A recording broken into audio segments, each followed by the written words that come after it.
अस्सलामुअलैकुम बिस्मिल्लाहिर्रहमानिर्रहीम। Dear student, welcome back to my channel. Dear students, आज लेक्चर नंबर 4 है CSS और PMS के लिए इंग्लिश ऐसे की कंप्लीट गाइडेंस का कि how many essential for writing an essay in CSS and PMS। Previous videos में हमने बड़ी डिटेल से चीज़ें देखी थी। हम लोगों ने ये आउटलाइन क्वेश्चंस की बनाई थी जिसमें से हमने types of CSS PMS English ऐसे देखा था, हमने कैंडिडेट्स की फेलियर्स की कॉजेज़ देखी थी। इसके अलावा हम लोगों ने जो प्रिपरेशन मटेरियल कहाँ से अवेलेबल है वो बड़ा डिटेल से डिस्कस किया था। मैंने आपको बाकायदा तौर पे डिफरेंट सर्च इंजन में बनाए जो क्यूरीज है आपने कैसे गूगल सर्च इंजन में मटेरियल सर्च करना वो बताया था। इसके अलावा हम लोगों ने इशू बेस्ड ऐसे के जो मेन पार्ट्स कंपोनेंट्स हैं जिसमें से उसका ब्राइट इंट्रोडक्शन में ब्राइट स्टार्ट था, फिर हमने उसकी प्रेजेंट सिचुएशन, फिर हिस्टोरिकल बैकग्राउंड जेनेसिस जिसमें हम काजेज डिफाइन करते हैं, फिर हिस्टोरिकल बैकग्राउंड था।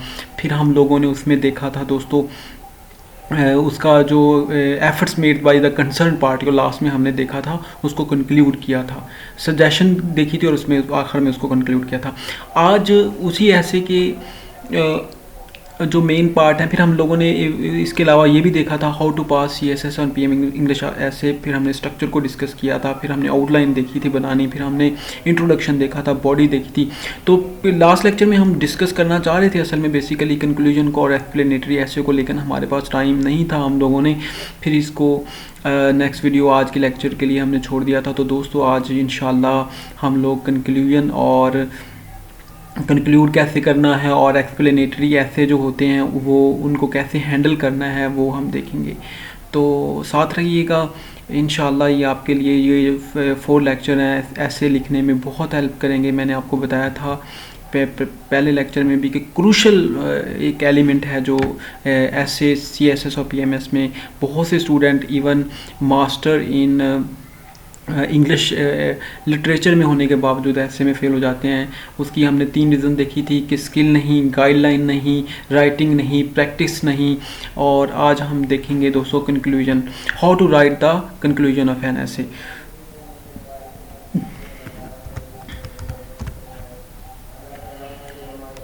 तो दोस्तों जो कंक्लूजन होता है किसी भी ऐसे का, write with the word such as finally, आपने उसके आखिर में ये वर्ड्स यूज़ करने की कोशिश करनी है जब आपने कंक्लूजन लिखने के बाद।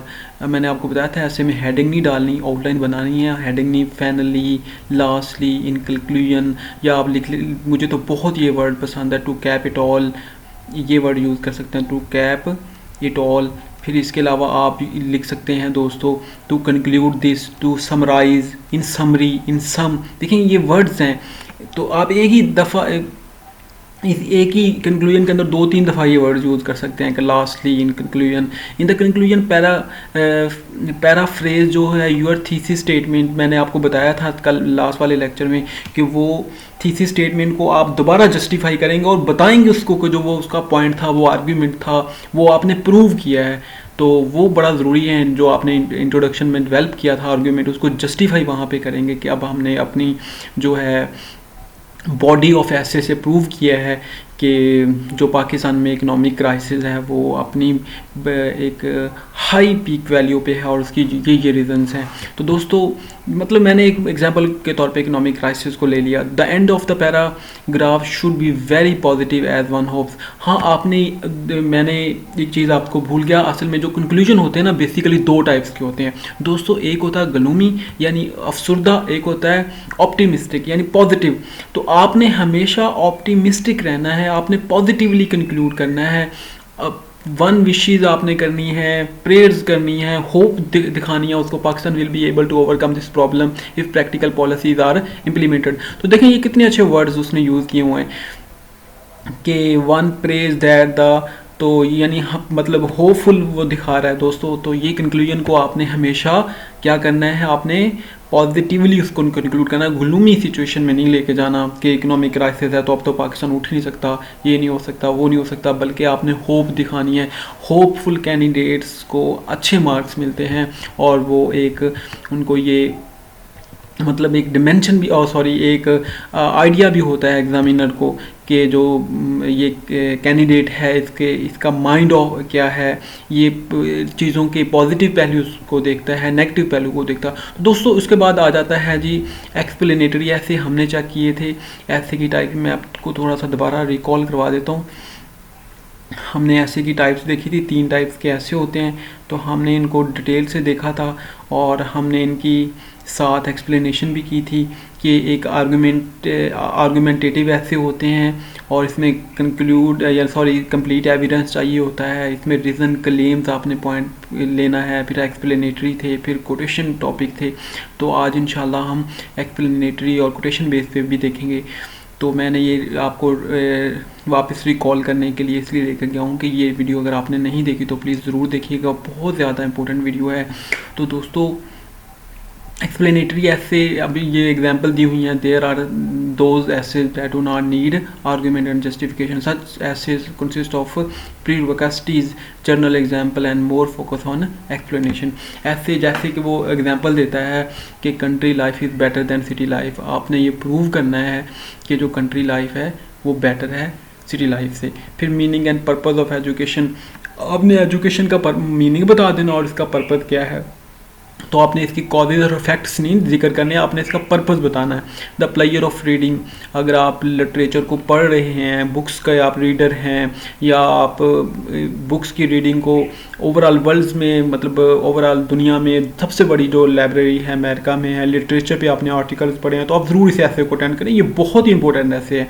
ये PMS में ये कोऑपरेटिव सोसाइटी का 17 ग्रेड का पेपर है, उसमें ये आया हुआ था प्लेयर ऑफ रीडिंग। बल्कि PMS के पेपर जो था अभी 2022-21 का था, 2022 में हुआ है। तो दोस्तों उसके अंदर जो प्रेसी का पेपर था उसमें जो 200 वर्ड्स का यानी पैराग्राफ लिखना है उसने प्लेयर ऑफ रीडिंग पे दिया हुआ था और मैंने इसी पे लिखा, तो अल्लाह का शुक्र मैंने इसको यानी प्रेसी का पेपर मेरा पास था। तो दोस्तों क्योंकि मैंने इसको कोऑपरेटिव सोसाइटी में भी देखा था, इसके अलावा इस पे मैंने लिटरेचर पे एक आर्टिकल भी पढ़ा हुआ था, इसलिए मुझे लिखना थोड़ा सा आसान हो गया। तो प्लेयर ऑफ रीडिंग बहुत इंपॉर्टेंट टॉपिक है, इसको अच्छी तरह कीजिएगा। All human are born equal in dignity and rights but they are may shackles everywhere. तो आगे है dialogue is the best source to combat terrorism. तो ये आजकल बड़ा इंपॉर्टेंट टॉपिक हो सकता है कि पाकिस्तान को डायलॉग करना चाहिए या पाकिस्तान को फाइट करनी चाहिए तालिबान के साथ। तो सच essay should be solved according to their key terms. For example, if there is an essay or the pleasure of reading, those students can write who have the habit of book reading. तो मैंने यही बात आपको पहले बताई है।